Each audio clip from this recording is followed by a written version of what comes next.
Welcome to Highrise Properties. My name is Kemboi. I'm a registered realtor by ERB. Today we are on part 2 of our video, Process of Buying Land in Kenya. And today I want to discuss on the subtopic, Contract for Sale of Land. Once you have done your due diligence, you have agreed with the seller on the price, and you feel now everything is okay on your side, the finances is okay. The next step now is preparation of the sale agreement, that is a contract. In section 33 of the Contract Act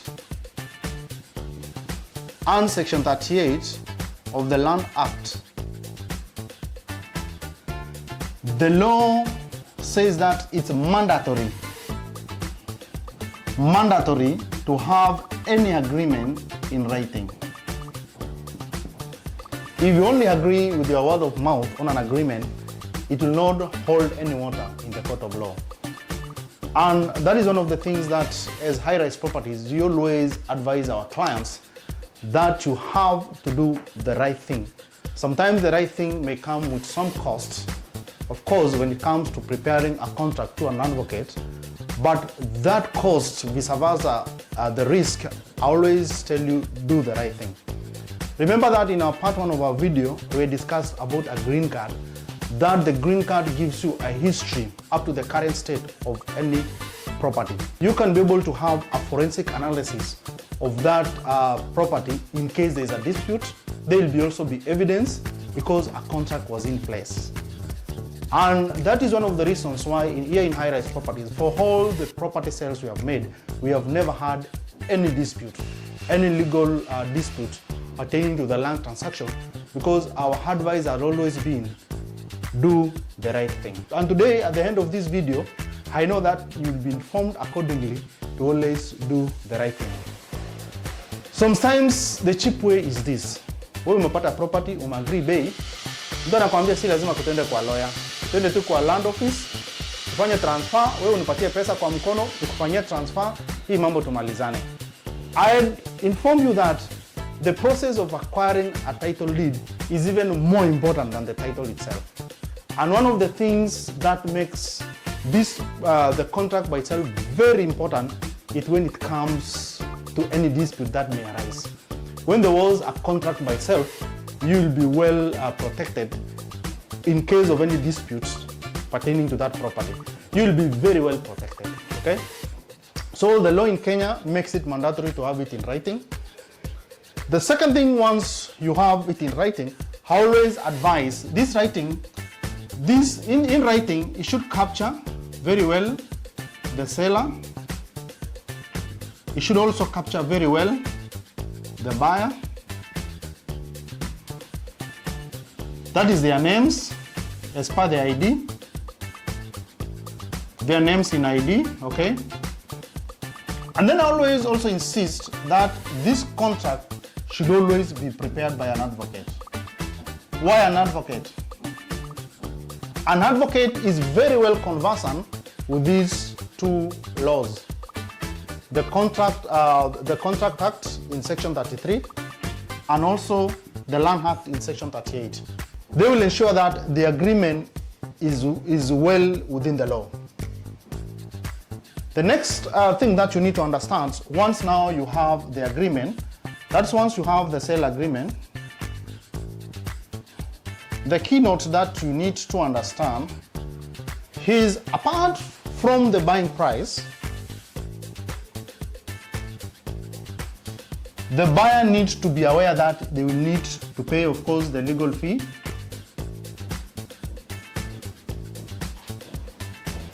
And first of all, even before I discuss on the legal fees, I always also insist that not every lawyer is well conversant with the conveyance law.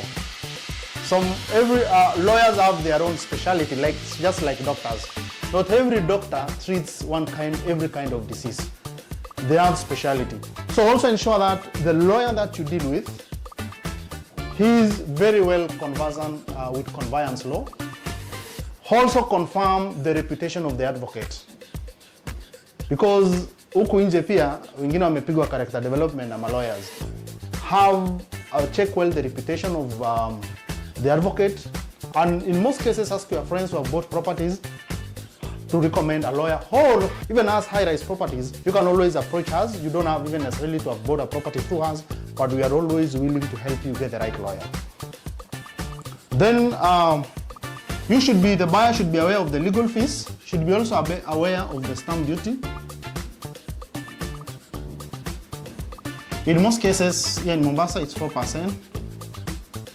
Okay? Those are the things that they need to be aware, and some other costs that the lawyer will always be advised. I don't want so much to indulge in this because it's the work of the advocate to always give you the right information. Then the seller should always be aware that, of course, they need to pay the legal fees. And when it comes to legal fees also, there is also the scale that the lawyers use to charge you. So sasa zingine ukiingia kwa lawyer na mwambie mwingine alimlipisha hii pesa, hapana wewe umenigonga, hapana. There is a clear scale by LSK that will explain you the fee that the lawyer need to charge you. You need to be aware that you need to pay legal fees.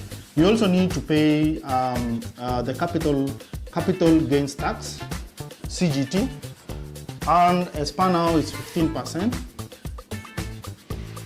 The reason why I wanted really to capture these two aspects, sometimes I want you as a viewer to note this. Sometimes, let's say the property you want to buy, let's say these two people wanauziana property at 10 million. There's case number one. Wengine wanasema hapana, hii 10 million tusiweke kwa agreement. Wacha kwa agreement tuandikishane milioni 6. Alafu hiyo milioni nyingine 4 tulipane cash. Of course it looks, of course the seller here is trying to save on CGT. That is what you don't understand. But the effect on you as a buyer is more serious because in case a dispute arises, the law will only recognize the 6 million. So I always advise you that don't always agree on such an arrangement. If the price is 10 million, strictly stick with 10 million. Because in case a dispute arises and you need a refund of the amount, the law will only protect you up to the limit that is signed in the agreement. That is the 6 million. You cannot bring other stories in court. Okay? Another thing that I need you to also be aware as a buyer is on the issue of the stamp duty. This stamp duty usifanye ujanja nayo. Okay?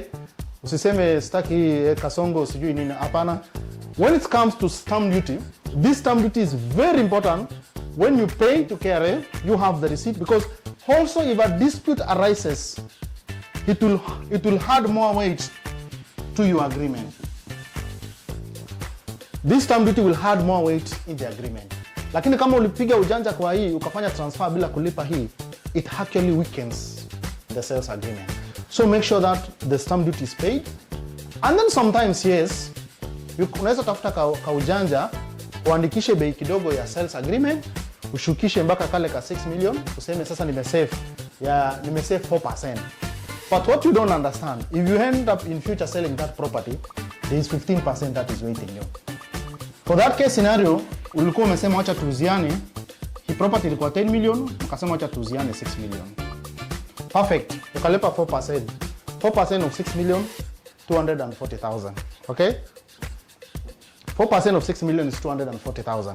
Lakini ile siku utakuja hata kuuza, useme hii property umeuza 10 million, there is 15% of the 4 million. Which sometimes when you calculate, you realize I rather strictly have the right valuation, have the right figure captured in the sales agreement. In future, if in case of a dispute, you are protected. In future, if the CGT may increase, ama imefanya nini, you are well protected. Okay? This is part 2 video of the process of buying land in Kenya.